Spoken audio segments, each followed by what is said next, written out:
आज्ञा आपको कांग्रेस दल निलंबित कारण दर्शा नोटिस दिगला आप उत्तर देले ना कहगला श्रृंखला कमिटी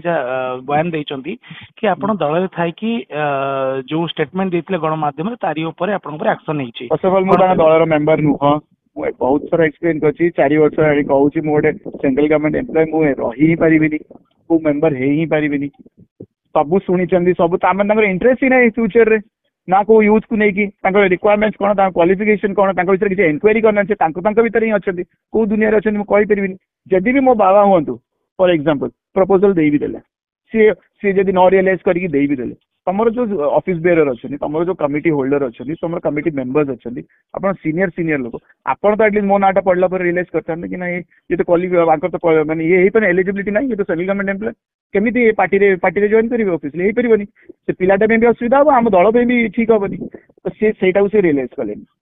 मत इनक्लूड कर totally more out of knowledge आज्ञा तो जदि भी मत से इनक्लूड कर भी जिते आप मत नोटिस पठेले 24 से तो रियलाइज करा मुझे टीवी रे न्यूज पेपर रे सब आड़े कहूँ मुझे air India captain air India captain पर टाटा एयर इंडिया कैप्टेन मोर मु एग्रीमेंट रे अच्छी एग्रीमेंट सर सेप्टेम्बर रे सरला मु राजनीति रे कौन कहीपरि कहीं मु नियम रे बांधी अच्छी नियम भितर अच्छी नियम भांगे चाहूनी तो तथापि से रियलाइज कर भूल कमिटी रैंक नाटा इनक्लूड करी मुझे जानी ए मिस्टेक से करेंगे बिना एनक्वायरी तरतर थे अपेक्षा करते 24 आवर्स सरला मैडम केमी जल्दी पठेबी तो बहुत तरतरिया होते मुझे जानी ए मिस्टेकटा करेंगे मुझे कंटाक्ट कलिनी मु वेट करी देखुली एत लर्नेड एम्प्लॉय माने एमएलए सी हेड कर कमिटी को एत थर एमएलए होती पाठ भी बहुत पढ़ी मुझे जानी व्यवहार बहुत बढ़िया श्री सलुजा सीए तो रियलाइज करिया था तो कौन गवर्नमेंट मेकानिज्म को आप चिन्ह कौन आप पार्टी को चलाऊँ कौन आप जानी नेक्स्ट जनरेशन यूथ मान कौन चिन्ह मत तो लगुनि कि जानी किसी नॉलेज नहीं मुझे भावुँ पाखे किसी तथ्य ही ना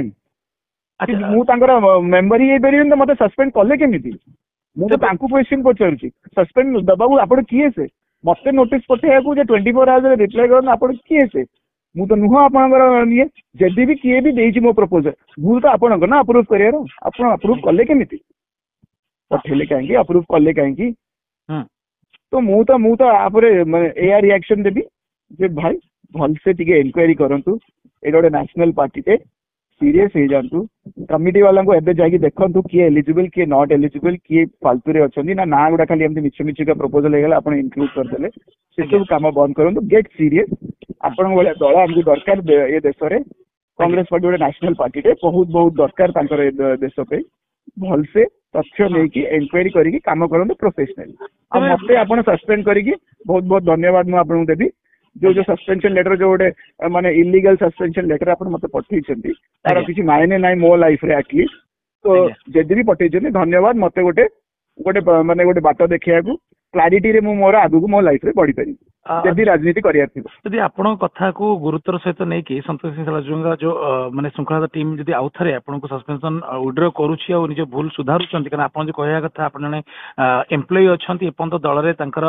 जॉइन करि नांती तबे आपण सस्पेंशन दबार किछ आवश्यकता नै तबे ए घटना ऊपर रियलाइज करी आपण जदि विड्रॉ करूछंती आ जदि बहुत खुशी है भी जे एवळ्या मैच्योर लोको मैच्योर माने तांको भूल को मानी जो गोटे एरर हेची एरर को कांग्रेस में मिसिबे ना मिसिए तो बहुत दूर दैट इज नॉट तमे एक्चुअली पॉजिटिव स्टेप्स नहीं कि तो देखो पॉजिटिव आड़ी की डायरेक्शन तो नहीं भूल को ठीक करिया चेष्टा तो करो तापर आपन को केते अट्रैक्ट हेबे के जाजिबे न जिबे सेटा तो हाइपोथेटिकल जदि तांकर रियलाइज करो भूल कोन कर ताले आपण जो कथा कहउतिले आपण कंफ्यूज रे अछंती आपण तो क्लियर करना आपण कांग्रेस कंफ्यूजन मो खाली एइति पेंगी मो बाबा मते बहुत थोर रिक्वेस्ट करछन तू आसिला पारे माने मोर फ्लाइट ड्यूटीज किछ अछि एने सारिला पारे आसला पारे हमें बसिबा कथा हबो मु मो तथ्य देबी तू तो तथ्य दबु हम डिस्कशन मेच्योर डिसीजन मनोज बाबू ये घटना पर सेइटा को कंसीडर करिछि मनोज बाबू मु आउ का को कंसीडर करूनी मनोज बाबू ये घटना परे कि आपण कांग्रेस जदी ऑफर आसे तले आपण छिडा हेबे ना ना मु जानि नि मु कहि परिउनी एटा गोटा हाइपोथेटिकल क्वेश्चन मु तो एबे बहुत ही मते कांग्रेस दल देश को बहुत दरकार मु तांकर को भी कांग्रेस पति उद्देश्य अछि मोर को भी तथ्य तांको विरोध रे जिबा कथा नुह आगे मु किंतु तांको एती कहया पड़ियो मते जे तांको ऑफिस बेयरर को चेंज करंतु ତାଙ୍କ ଭିତରେ ଯୋଉମାନେ ରେସ୍ପନ୍ସିବିଲିଟି ନଉଛନ୍ତି କମିଟି ଗୁଡା ପାଇଁ ତାଙ୍କୁ ବି ଚେଞ୍ଜ କରାଯାଉ। ନା ତାଙ୍କର ନଲେଜ ଅଛି, ନା ତାଙ୍କର ଏନକ୍ୱାରି କରିବାର ଶକ୍ତି ଅଛି, ନା ତାଙ୍କ ବସ୍ ମାନଙ୍କୁ ଠିକ ବାଟ ଦେଖେଇବାର ବି ତାଙ୍କର ମାନେ ନଲେଜ ଅଛି। ଟିମ୍ ଯୋଉ ନିଷ୍ପତ୍ତି ନେଲା ତାହେଲେ ଭୁଲ ନିଷ୍ପତ୍ତି ନେଇଛି। ଆବସଲ୍ୟୁଟଲି ସେ ବୁଝିବା କଥା, ଯେ ଜାଣିବା କଥା ଯେ କମିଟି ଭୁଲ କରିଛି, କମିଟିର ଭୁଲ ଉପରେ ଭୁଲ କରିଛନ୍ତି। ମତେ ନୋଟିସ ପଠେଇବାକୁ ଆପଣ କିଏ ସେ? ଆପଣ ଅଥରିଟି ନାହିଁ, ସେତେବେଳକୁ ତବେ ଆପଣ ରିୟଲାଇଜ କରିପାରୁନାହାନ୍ତି ଯେ ଭାଇ ଆକୁ ତ କମିଟିରେ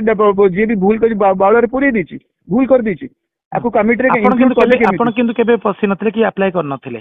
ମୁଁ କେବେ ବି ମୋ ନାଁ ଦେଇନି, ମୋ ତରଫରୁ କିଛି କନସେଣ୍ଟ ନାହିଁ। ଯଦି ବି ଲିଷ୍ଟରେ ମୋ ନାଁ ପୁରେଇଛନ୍ତି ଆଉ କିଏ XYZ ପୁରେଇଛନ୍ତି, ମୋ ବାବା ହେଇଥାଇ ପାରନ୍ତି କି ତାଙ୍କ ଏମ୍ପ୍ଲୟିଜ ହେଇପାରନ୍ତି କି ଜଟଣୀରୁ ଆଉ କିଏ କଂଗ୍ରେସ ମେମ୍ବର ହେଇପାରନ୍ତି, ମୁଁ ଜାଣିନି। ଯଦି ବି ପୁରେଇଛନ୍ତି ତାଙ୍କୁ ଧନ୍ୟବାଦ, ସିଏ ମତେ ପୋଟେନସିଆଲ ମତେ ଭଲ ପାଉଥିବେ କି ପୋଟେନସିଆଲ କ୍ୟାଣ୍ଡିଡେଟ୍ ଭାବୁଥିବେ, ସେଇଥିପାଇଁ ପୁରେଇ ଦେଇଥିଲେ। କିନ୍ତୁ ଆପଣଙ୍କ ଅଗୋଚରରେ ଘଟଣା ଘଟିଥିଲା, ମୁଁ ତ କନସେଣ୍ଟ ଦେଇନି, ମୁଁ ତ ଜାଣିନି ବି। ଆଉ ମୁଁ ନା କେବେ କୋଉ ପାର୍ଟି ଫୋରମ ର ମିଟିଂ ହଉ କି ପାର୍ଟିର କିଛି ଭୋଟିଂ ହଉ କେବେ ବି ମୁଁ କୋଉଥିରେ ବି ଇନକ୍ଲୁଡ ହେଇନି। ଆପଣ ଇନକ୍ୱାରି କରିଦେଇ ପାରନ୍ତି, ଦେଖନ୍ତୁ। ତେବେ ଯୋଉ ଆପଣ ଯୋଉ କାରଣ ଦୋଷ ନୋଟିସ ଲାଗିଥିଲା, ସେ ନୋଟିସ କଣ ଲେଖା? ଇଲିଗାଲ ନୋଟିସ କରି ଏକ୍ସପ୍ଲେନେସନ ଦିଅ ଇନ 24 hours। ବଟ୍ ଆପଣଙ୍କ ଅଥରିଟି କଣ ଅଛି ମତେ କହିବାକୁ ଯେ 24 hours ରେ ନୋଟିସ ଦେବାକୁ? ଯେହେତୁ ଆପଣ ମେମ୍ବର ନୁହନ୍ତି ଅଥରିଟି। ହଁ, ମୁଁ ତ ମେମ୍ବର ନୁହଁ, ଆପଣ ଅଥରିଟି କଣ ଅଛି?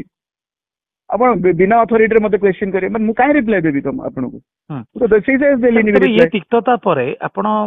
ଦଳରେ ମିଶିବାକୁ ଇଚ୍ଛା ଅଛି ଆପଣଙ୍କର? ମୁଁ ତ ଜାଣିନି, ମୁଁ ଏଇଟା ହାଇପୋଥେଟିକାଲ କ୍ୱେଶ୍ଚିନ୍ସ ଗୁଡା। ମୋ ବାବାଙ୍କ ସାଥିରେ ମୁଁ ତ କଥା ବି ହେଇନି, ସେ କୋଉ ଇଭେଣ୍ଟ କୁ ଯାଇଛନ୍ତି ମୟୂରଭଞ୍ଜ ନା କୋଉଠି, ମୁଁ ତାଙ୍କ ସାଥିରେ ଏପର୍ଯ୍ୟନ୍ତ କଥା ବି ହେଇନି, ସେ ବି ମତେ କିଛି କହିନାହାନ୍ତି। ମୁଁ ତ ଏଇନେ ଇନଫାକ୍ଟ ଆଉ ଘଣ୍ଟେ ଭିତରେ ମୁଁ ମୋର ଟେକ୍ ଅଫ୍ କରିକି ଆଉଟ୍ ଅଫ୍ କଣ୍ଟ୍ରି ବି ପଳେଇବି। ମୁଁ ମୋର ଆସିଲା ପରେ ଓଡିଶା ଗଲେ ଆଗକୁ କଣ, କିନ୍ତୁ ମତେ ଆଟଲିଷ୍ଟ ଗୋଟେ ବାଟ ତ ଦେଖେଇଦେଲେ ଯେ କଂଗ୍ରେସ କଣ ଭାବୁଛି, ତାଙ୍କର ମ୍ୟାଚୁରିଟି କଣ, ତାଙ୍କର ନଲେଜ କେତେ, ଆଉ ସେ କେତେ ସିରିୟସ ଅଛନ୍ତି ତାଙ୍କ ଜବ୍ କୁ ନେଇକି। ଆଟଲିଷ୍ଟ ସେତିକି ତ ସେ ଦେଖେଇଦେଲେ ଏ ସସ୍ପେନସନ ଲେଟର। ବହୁତ ବହୁତ ଧନ୍ୟବାଦ।